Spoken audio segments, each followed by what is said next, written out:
how would you ensure supply security?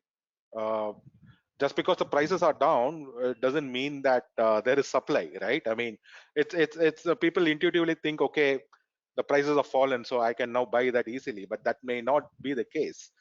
I think that's the point you're trying to make here, right? Yes, Shakti, you're absolutely right.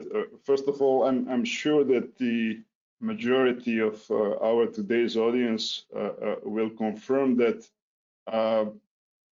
let's say, all their supply chains passed or were on the hardest stress test during the outbreak of COVID 2.5 years ago, when all the supply chains were broken or disrupted, and it was really a fight for resources at that time. So this was probably the time of the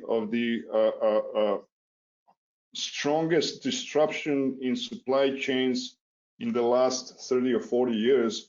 And if we survived that, and we obviously did, because we are today on this call, I think that we placed a good fundamentals, let's say, for whatever will come.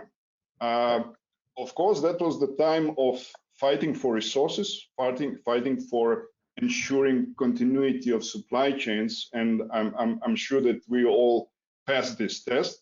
Now, again, we have to focus on the continuity of supply chains, not so much due to the scarcity of the supply, but because of the probable concerns on the supply failures that might happen if this recession comes. So we have to continue monitoring our supply chains, but for a little bit different reason that we did it two years ago.